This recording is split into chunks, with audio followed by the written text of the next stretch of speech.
আমরা যদি সরাতে পারি তাহলে ভেরিকোসিল একদম ভেরিকোসিলকে একদম ভেনিশ।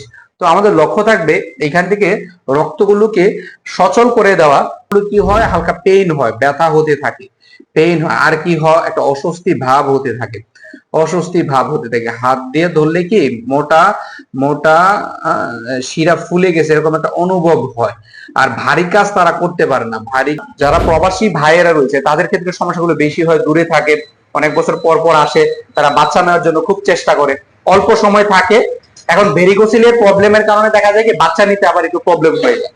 তো যারা এই প্রবাসী ভাইয়েরা বাচ্চা নিতে টেনশনে আছেন তারা অবশ্যই আমাদের হোমিওপ্যাথি গ্রহণ করুন। এদিক সেদিকে দৌড়াদৌড়ি না করে ভেরিকোসিল নিয়ে আলোচনা করব। ভেরিকোসিল মানে আপনারা দেখতেছেন যে আপনাদের অন্ডকোষের যে কোনো একটা সাইটে শিরাগুলো ফুলে যাওয়া, অর্থাৎ এইখানে একটা নর্মাল টেস্টিসের মধ্যে দেখেন ও শিরাটা কত চিকন, কত সুন্দর চিকন এবং সুন্দরভাবে আমাদের এই অন্ডকোষের টেস্টিসের সাথে অ্যাটাচ হয়েছে। বাট এইখানে দেখেন এই টেস্টিসের সাথে যে শিরাগুলো রয়েছে কি পরিমাণে ফুলে গেছে। আচ্ছা, এই ফুলার কারণগুলো কি? এইখানে শিরা যেহেতু, তার মানে কি আমাদের বডির রক্ত চলাচল কি এখানে ঘটতেছে, অর্থাৎ রক্ত এখান থেকে আসা যাওয়া করে আবার ব্যাক যাবে, হার্টের এখানে যাবে। তো এই যে রক্ত চলাচল একটা সাইকেল অনুযায়ী যে চলাফেরা করে, বাট এখানে কি হইতেছে, রক্ত আসার পর সেটা যে আবার বিপরীত দিকে যাবে, সে রক্তটা যাওয়ার পথে বাধাগ্রস্ত হইতেছে। কেন?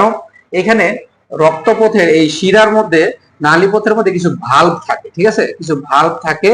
এই ভালভগুলা কি যখন আটকে যায় তখন এখানে রক্ত কণাগুলো আটকে এখানে একটা পুরো শক্ত একটা জায়গা দখল করে এগুলো কি একটা ক্লট তৈরি করে, তখন এগুলো আস্তে আস্তে ফুলে যেতে থাকে। এই যে দেখেন এখানে এই জায়গাগুলো ফুলে গেছে, স্বাভাবিক যে রক্তনালী সেটা থেকে এই ক্লট গুলো কি ফুলে গেছে। এখন এই ফুলা ক্লট গুলোকে আমরা যদি সরাতে পারি তাহলে ভেরিকোসিলকে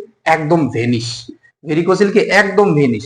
তো আমাদের লক্ষ্য থাকবে এখান থেকে রক্তগুলোকে সচল করে দেওয়া এবং স্বাভাবিক স্পার্ম যাতে তৈরি হতে পারে টেস্টিস থেকে, সুন্দর করে যাতে আপনার এই যে টেস্ট এখানে কি আমাদের যে পেনিস যাতে সুন্দর করে এখান থেকে স্পার্মটা এসে পেনিস পদে বের হয়ে আসতে পারে।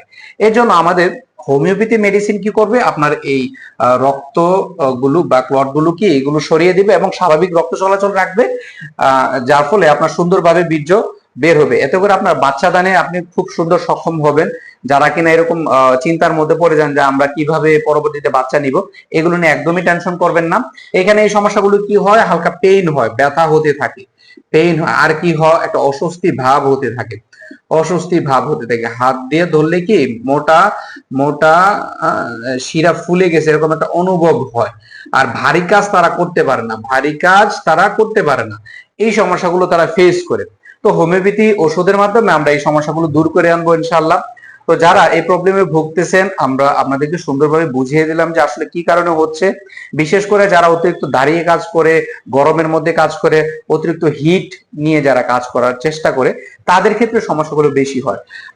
যারা প্রবাসী ভাইয়েরা রয়েছে তাদের ক্ষেত্রে সমস্যাগুলো বেশি হয়, দূরে থাকে, অনেক বছর পর পর আসে, তারা বাচ্চা নেওয়ার জন্য খুব চেষ্টা করে, অল্প সময় থাকে। এখন ভেরিকোসিলের প্রবলেমের কারণে দেখা যায় কি বাচ্চা নিতে আবার একটু প্রবলেম হয়ে যায়। তো যারা এই প্রবাসী ভাইয়েরা বাচ্চা নিতে টেনশনে আছেন তারা অবশ্যই আমাদের হোমিওপ্যাথি গ্রহণ করুন। এদিক সেদিকে দৌড়াদৌড়ি না করে হোমিওপ্যাথি গ্রহণ করলে আল্লাহর রহমতে সুন্দরভাবে একটা বেবি কনসেপ্ট করতে পারবেন ইনশাআল্লাহ, তাই অবশ্যই আমাদের সাথে যোগাযোগ করবেন। আমাদের ডেসক্রিপশনে দেওয়া লিংকের মাধ্যমে আমরা আপনাদেরকে যোগাযোগ করার চেষ্টা করব। এবং আমাদের ভিডিও ভালো লাগে লাইক, কমেন্ট, শেয়ার, সাবস্ক্রাইব করে পাশে থাকবেন। আসসালামু আলাইকুম।